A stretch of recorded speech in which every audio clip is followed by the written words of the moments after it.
What is going on, everyone? My name is Andy. Welcome back to another FPL video. In this one, we're doing a much requested wildcard video ahead of Game Week 12. A bit of discussion about whether you should hold it on for a bit longer. And I've set it up in a way that I think this will be useful for even those of you that aren't wildcarding this week. So there's a bit of a Q&A, there's some forward comparisons, some midfield comparisons, and obviously some drafting where I'll be giving my thoughts about which players we should be looking at right now, which players might come in the future as well. So even if you're not wildcarding, it should be useful. If you enjoy it, please do give it a like, hit that subscribe button if you're new around here. Just over 1,000 to go now until 250k. I'm going to do a stream when we're a bit closer, so there is some incentive to hit that button. We'll do a live stream, we'll talk some FPL, we'll celebrate the 250k, so keep hitting that button, hit the like button if you do enjoy the video as well, and let's jump into it. So we're going to start with the comparisons. We're going to do a forward one, then a midfield one, then the Q&A, and then we'll do the tinkering at the end. So this is for cheap forwards. Now I've put the cut-off point at Tony's current price, which is 6.7 million, the same as Chris Wood,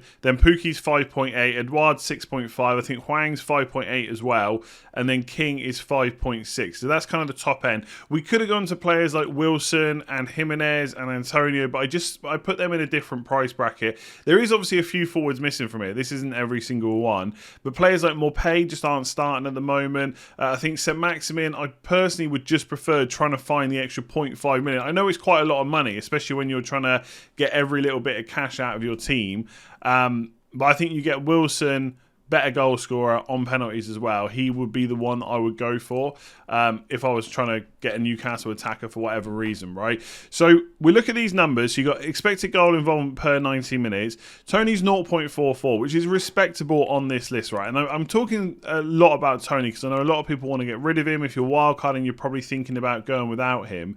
The advantages that he has over most of these players is he's nailed on, and he plays for 90 minutes every single week. So I'm just going to double check if there's any games where he's played 90 minutes every single game week. So when you're looking at per 90 numbers, you have to give some context around them. So Chris Wood is mostly nailed for 80 to 90 minutes, but doesn't always make it. I think the last game was 60 minutes.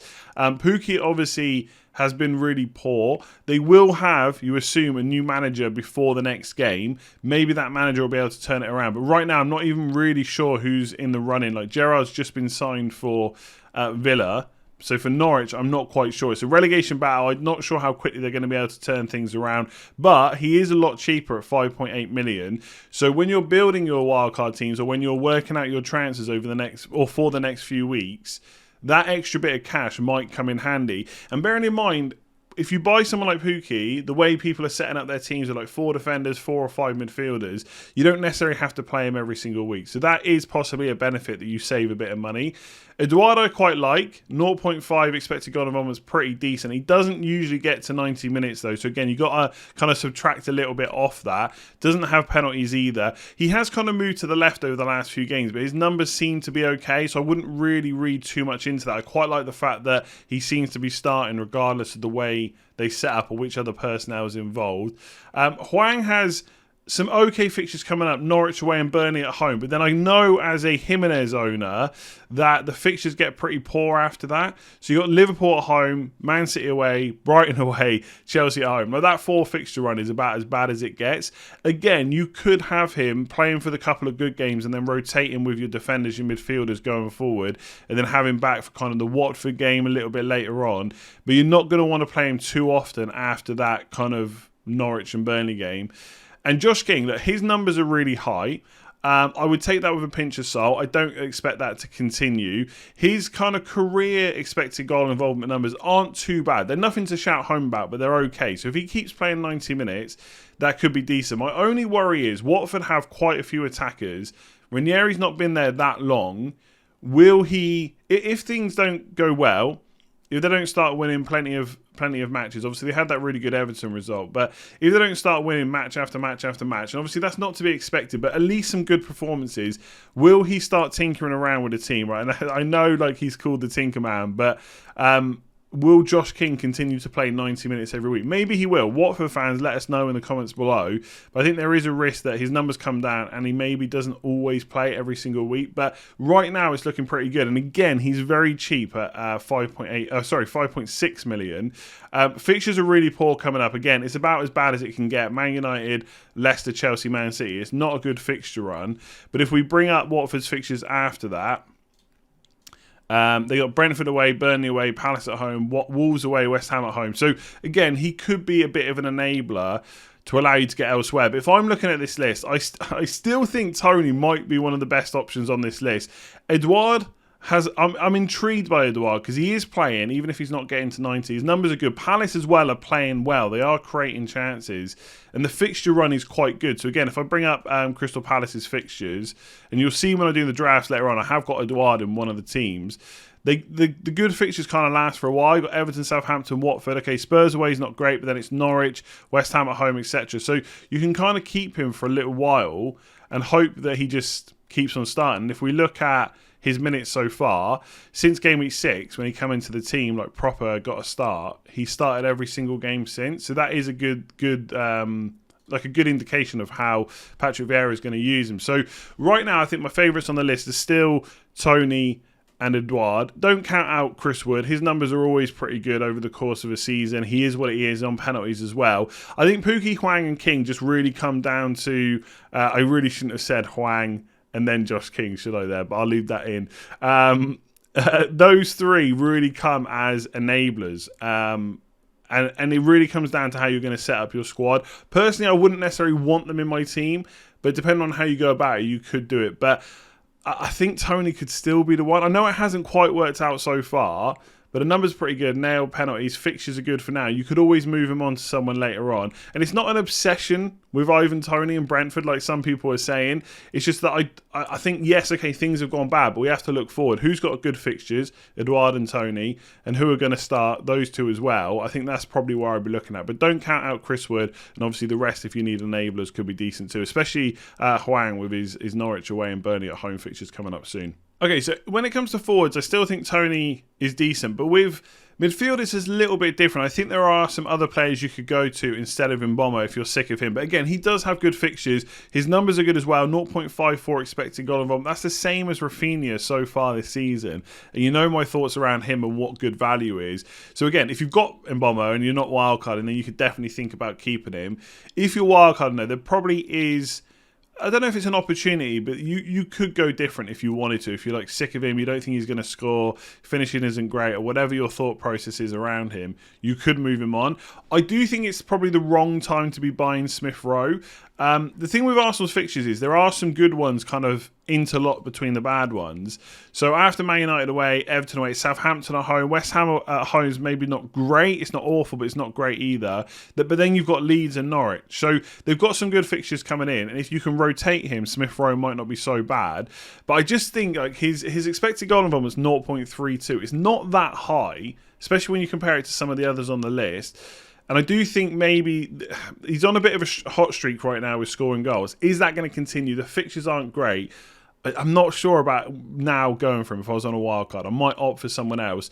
One of the players I would definitely look at is Conor Gallagher now. Again, will his numbers continue to be good throughout the season? They might drop down, but the thing is, I think he's at such a kind of high base level that even if they come down a bit, he could still be a good option. He's obviously arriving in the box late, doing really well. And Palace's fixtures are just good, right? We've got Crystal Palace players up here already.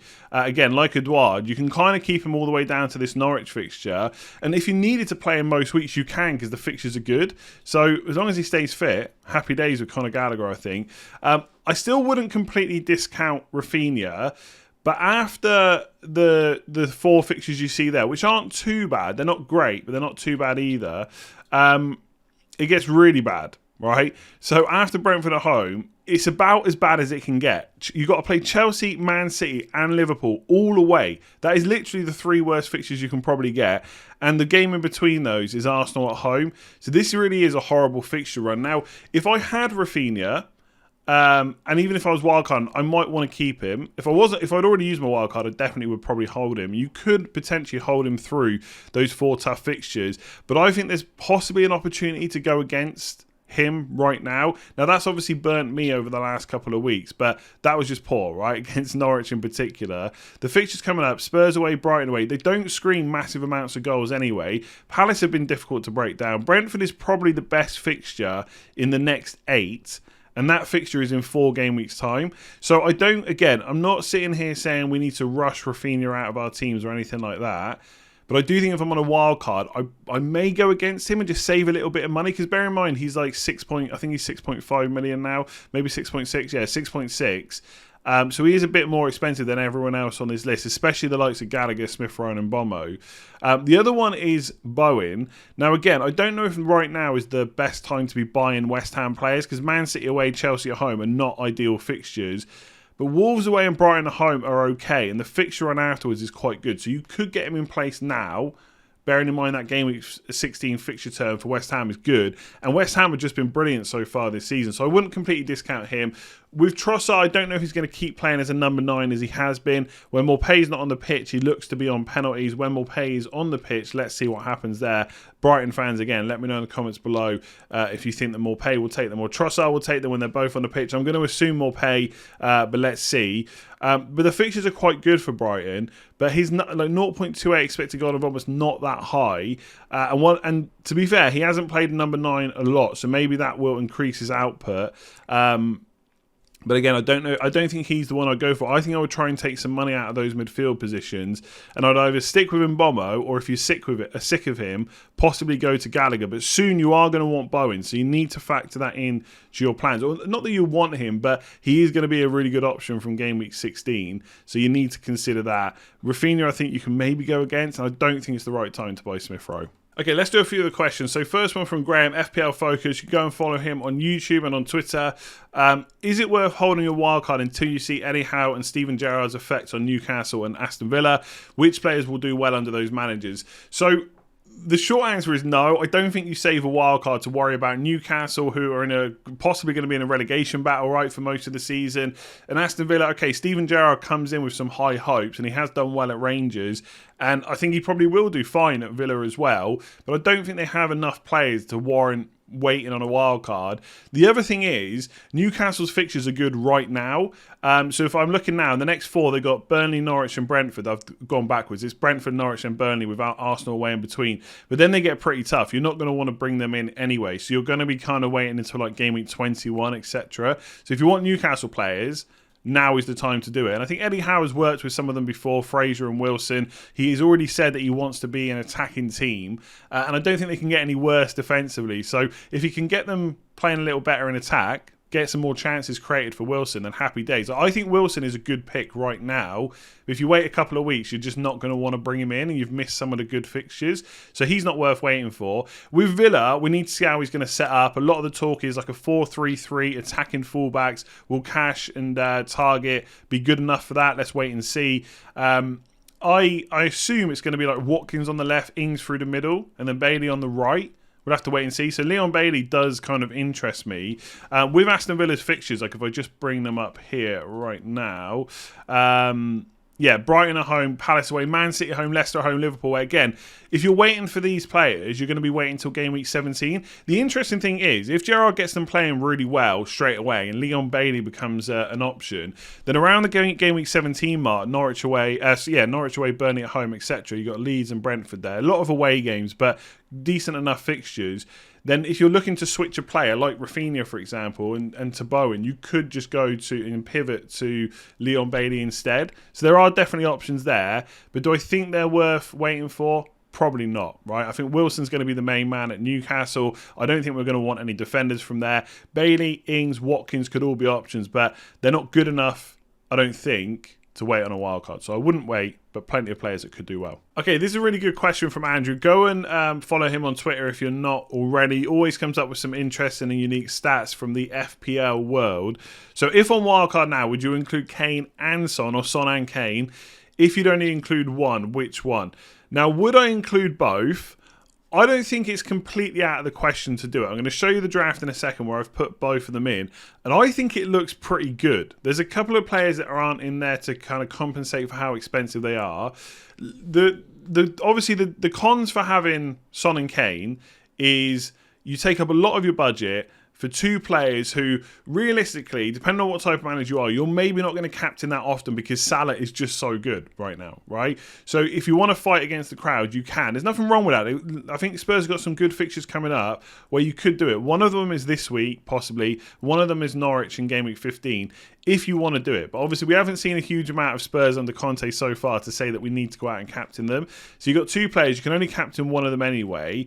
But I don't think it hurts the team so much that you can't do it. There's a big opportunity there. Not many people are going to do it. That could be a big differential for... And you know what I always say? Like, I don't like going different for the sake of it. But Kane and Son are quality players and have been for a very long time, right? Like, world-class players.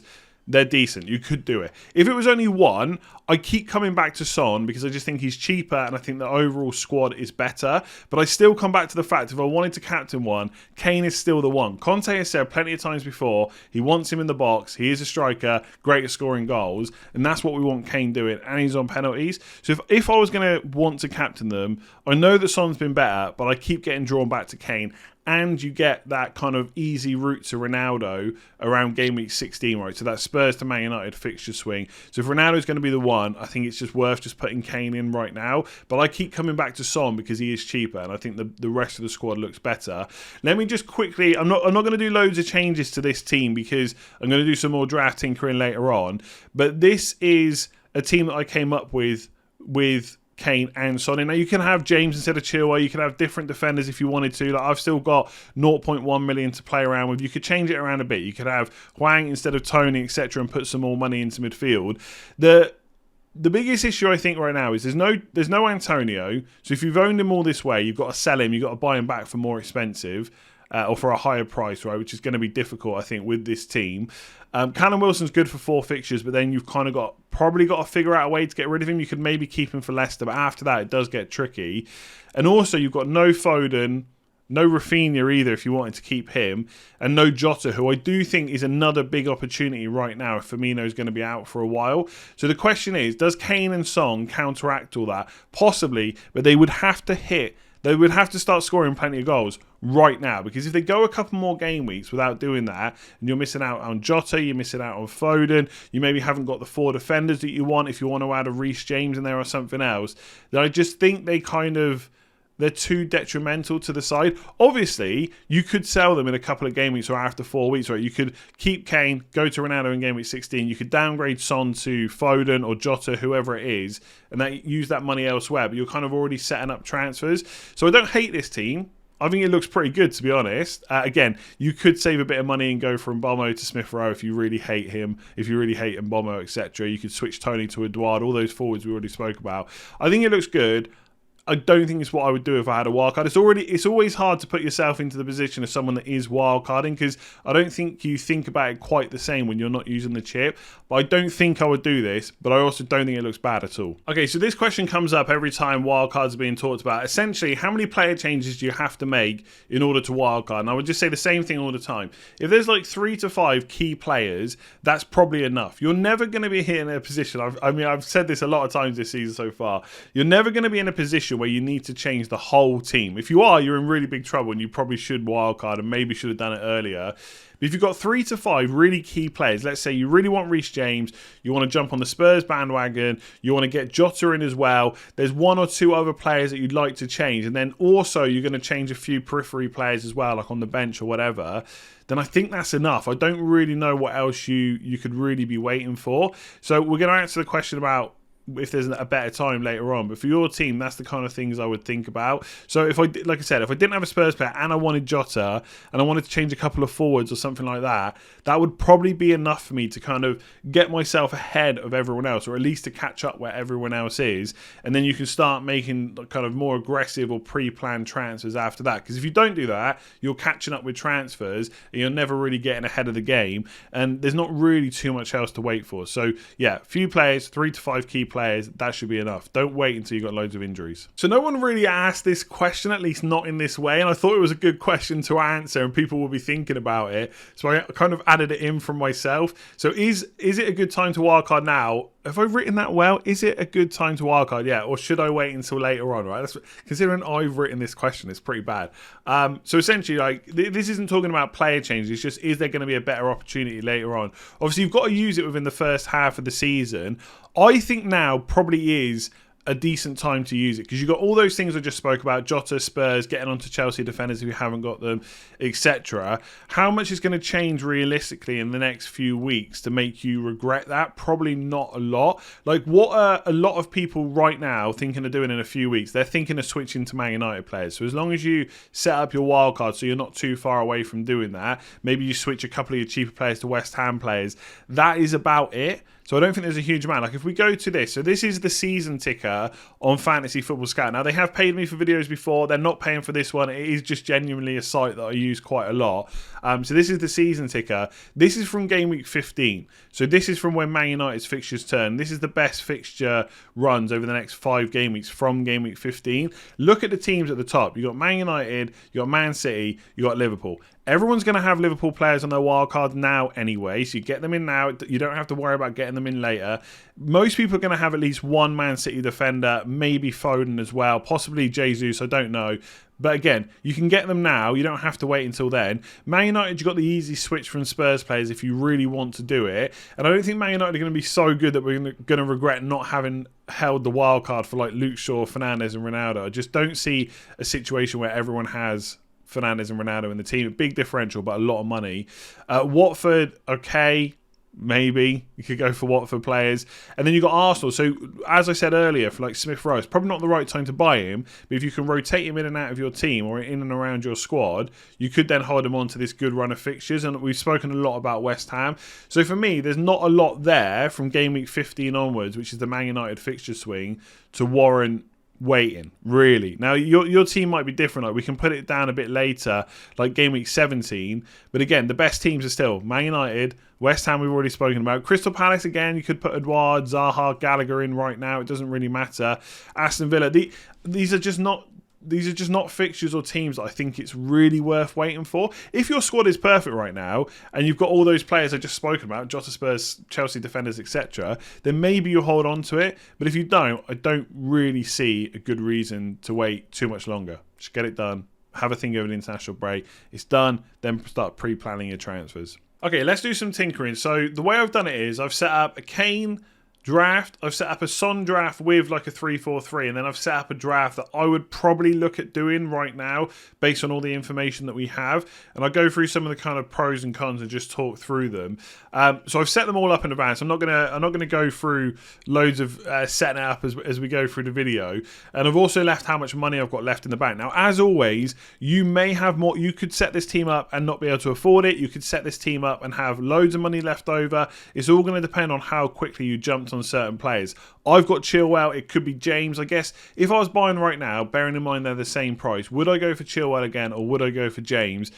Based on how the numbers are looking right now, it's hard not to go for Reece James. So you could put him in instead, or you could go for both, which we will come on to in a minute. So this is the Kane draft. It's pretty nice. Kane, you still keep Antonio, who I don't think... There is possibly an opportunity to go for someone else like Callum Wilson. But again, like I said last week, I think the longer you leave that Antonio transfer out, the worse the decision to get rid of him becomes. So if you're not going to do it this week, forget about it. Just keep him all the way through until he gets injured, basically. So I quite like the idea of keeping Antonio. I've got Edouard. If I had 0.2 million, I probably would just go for Tony. I'm not going to lie about it. Then you've got Jota, Salah and Foden. So Kane is your Spurs player in this. I think Foden's fixtures, like we've just spoken about, Man City's fixtures are just good for a while. He's getting plenty of minutes. No one's selling Salah. And Jota is a nice opportunity to get into right now as well. And again, if you had a bit more money, you could swap in Bomo to Gallagher. Maybe that puts Edouard to Tony, so you split your Palace and Brentford options. And then defence, right, it's really hard not to just go for Cancelo, Trent, and one of Chilwell or James. Now, obviously, if you've got the money to do both, fair enough. But with this setup, I think most people will find it hard to have 4 of those defenders with Kane, which could be a reason not to do it, right? Because everyone's liking that back 4 at the moment, and Chelsea's defence is so good that I'm sure they'll keep plenty of clean sheets going forward. So maybe that should tell you all you need to know about whether you need Harry Kane. Something to think about. And then you keep Livramento. if you're having to buy Livramento for 4.5 million, there is possibly a case not to go for him. But if you're on him cheap enough, you might as well just hold on to it. There's no real reason not to. Omobamidele, 3.9 million, as cheap as you get. Most of the time he's going to be on your bench. One thing I haven't discussed, which I'll quickly do now before I come on to the other drafts, is goalkeepers.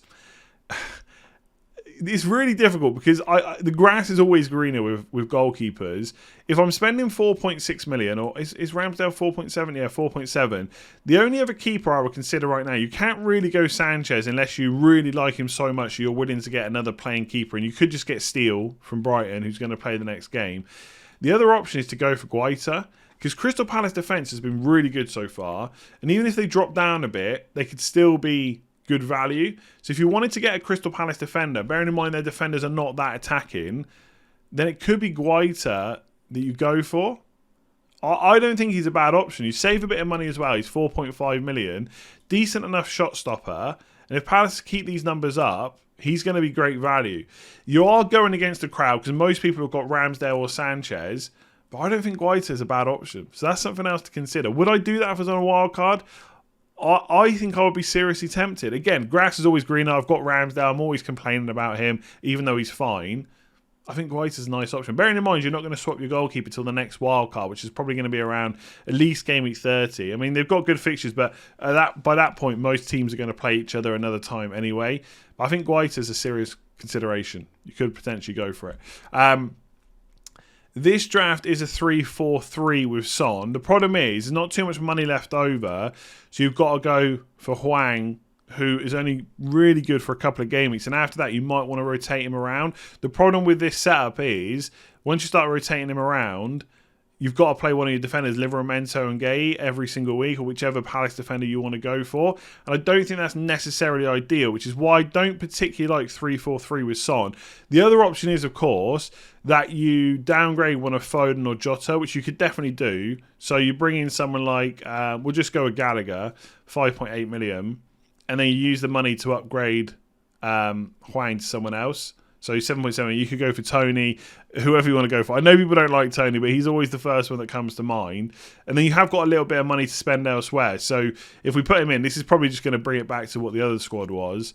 Then you got $1 million to upgrade Gay to whoever you want. You could get in a Spurs defender like Reguilon or Emerson, who could be options. I think with Spurs defenders, there is a chance that Conte decides to play someone else in there. Like he could play like one of the wingers as a wing back. But I think Reguilon's pretty safe. So you could go for something like that. Really, the only expense is you're not getting Jota and Foden. You could keep Jota and get rid of Foden if you wanted to. But it does give you a bit more options to rotate, because then every single week you could either play Gallagher or Tony or Reguilon or Livramento, however it is. So I think the squad just looks better without Kane. Like if you go to Kane, I mean, it's not that bad. Realistically, the only thing you've really lost from here is you got Edouard instead of Tony, but some of you would be able to afford Tony instead. And instead of that Reguilon pick, you got Omobamidele. So it's not that bad, really. And you get Kane up front. He takes the nice thing about Kane up front is he takes a spot where with forwards there's not really a huge amount of standout options right now. Whereas in midfield, this midfielder from Bomo, Jota, Salah and Foden, that can hold its own. So that's another reason to seriously think about Kane. Like if I look at that team versus this one, I think I prefer the Kane one if you can stretch to Tony instead of Edouard. I think I prefer that one. This is probably more like what I would do, and it is back with Son, and it's more of a 3-5-2. Now, some weeks you could bench Gallagher, you could bench Tony, you could bench Antonio, you could play 4 at the back. You've got Reguilon and Livramento. And again, I got 0.4 million in the bank. You might have more. If you can stretch to Reece James here, then perfect, right? And I've got Guaita in there as well. If you can stretch to Reece James, then happy days. This is probably around the squad I would go for. You do have a dead bench option with Locadia, because obviously he's not playing. But most weeks, if you're playing 3-5-2, you've got Reguilon and Livramento, who should play most weeks, on your bench as backup. Again, we're going to go into this conversation as we get closer to Christmas. Everyone's going to say about a good bench, and I definitely agree you need one. but having 2 playing players is probably enough, right? Reguilon and Livramento. So I really like this option. Again, you could go for different players. If you had a bit of money, you could stretch from Tony to Callum Wilson, etc. But I really like this draft. That midfield 5 is where I'd like to work towards right now. At some point, we might have to switch back to a 3-4-3, but I guess it's only 2 transfers. So let me know. Kane, Son, 3-4-3, or do you like this 3-5-2? Which one's your favourite? So there we go. That is it for that one. Hopefully it was useful. I know it was quite long, but I think we covered quite a bit in there, and I'll make sure to put the chapters in as well. So if you did enjoy it, do give it a like. Hit that subscribe button. We're just over 1,000 away from 250k. Absolutely mental. Before we get there, let me just say thank you very much for your support, because I probably don't say that enough. You are the people that have got me here. So thank you very much. 250k. It's close. We'll stream when we're closer. Right? As long as I'm around, as long as I'm in the house and we're close, like within 100 or 50 to 250k, we will stream, right? So there's incentive to hit that subscribe button. Hopefully you just enjoyed the content, which is a reason to do it as well. But yeah, if you enjoyed that video, give it a like. Let me know below if you disagree with any of the player picks. I think that's kind of obviously standard-ish template drafting. I do like that 3-5-2. The only worry, I guess, is getting to Ronaldo later on. Is that going to be a big problem? Because you've got to switch from Son to Ronaldo. 2 transfers, which ain't so bad. But obviously it's a big increase in price as well, right? Because Ronaldo is more expensive. So you'd have to find that from somewhere else. So it might even be a triple change to find the money. So if you definitely want to go for Ronaldo, you probably should look at a different setup, like a 3-4-3 with Son, or going for the Kane draft instead. But there we go. Hit a like, hit subscribe, and I'll see you again soon.